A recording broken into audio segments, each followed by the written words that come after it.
आज़ाद कश्मीर के इलेक्शन के हवाले से बड़ी अहम प्रेस कॉन्फ्रेंस आज राना सनाउल्लाह ने की इस्लामाबाद के अंदर। उनके साथ जो हैं वो शाह गुलाम कादर जो मुस्लिम लीग नून आज़ाद कश्मीर के सदर हैं वो भी मौजूद थे। राना सनाउल्लाह ने ये कहा है कि आइन में कोई ऐसी कदगन नहीं है कि हम हुकूमत नहीं बना सकते, हमारे पास नंबर्स पूरे हैं।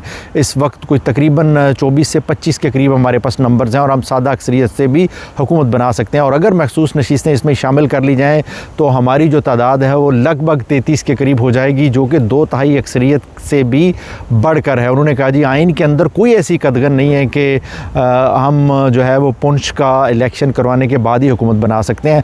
कुछ ख़बरें मीडिया में एक वक्त के लिए ऐसी भी चली जो बाद में ख़त्म भी हो गई कि पीपल्स पार्टी जो है वो सुप्रीम कोर्ट में जाने लगी है, आज़ाद कश्मीर के अंदर वो रुजू करने लगी है अदलिया से कि इस इलेक्शन के बाद जो सूरत हाल बनी है इसको रोका जाए, नून लीग को हुकूमत बनाने से रोका जाए उस वक्त तक जब तक कि ये इलेक्शन का प्रोसेस पुंछ के अंदर भी मुकम्मल नहीं हो जाता।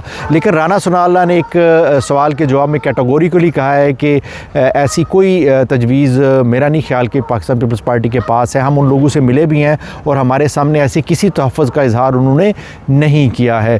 दूसरी जानब सरदार अतीक को जिन्होंने बड़े मार्जिन के साथ शिकस्त दी है, साजिद साहब, वो भी आज अपनी पार्टी को लेके नून लीग के पास पहुंच चुके हैं और उन्होंने कहा है कि वो नून लीग के विजन से मुतासर हैं और वो चाहते हैं कि आज़ाद कश्मीर को और अपने खित्ते को और अपने इलाके को इस कसम पुरसी से निकालें, इस पसमानदगी से निकालें। इसलिए वो नून लीग का साथ देने का उन्होंने ऐलान किया है। और वो अवामी दस्तोबाजू पार्टी जिसने सरदार अतीक खान के कले को बड़े बुरे तरीके से निस्तो नबूद किया है वो भी नून लीग के साथ शामिल हो गई है।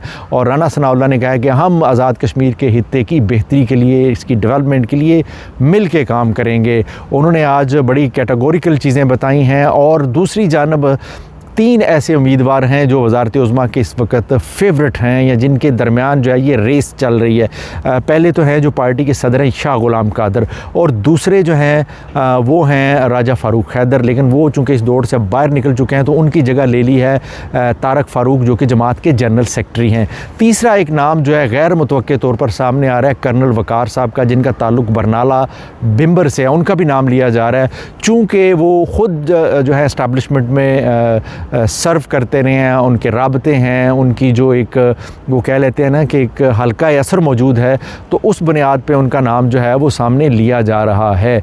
लेकिन शाह गुलाम कादर जो हैं वो मेरे ज़ाती ख्याल से बड़े फेवरेट और मज़बूत उम्मीदवार हैं। दूसरी जानब तारक फ़ारूक भी मौजूद हैं, वो भी अपनी दौड़ जो है वो प्रॉपर तरीके से लगा रहे हैं। आज की प्रेस कॉन्फ्रेंस में भी ये तीनों तो नहीं लेकिन शाह गुलाम कादर साहब और जनाब तारक फ़ारूक साहब ज़रूर मौजूद थे। देखते हैं ये कुर्रा फ़ाल किसके लिए निकलता है या ये जो हुमा है इक़्तिदार का ये किसके सर सजदा है। या आने वाले 1-2 दिन में ये बात भी क्लियर हो जाएगी। हो सकता है आज रात तक ये ख़बर आ जाए कि आज़ाद कश्मीर का अगला वज़ीर आज़म कौन है। मुमकिन है शाह गुलाम कादर जो हैं वो एज़ ए वज़ीर आज़म ऐलान हो जाए।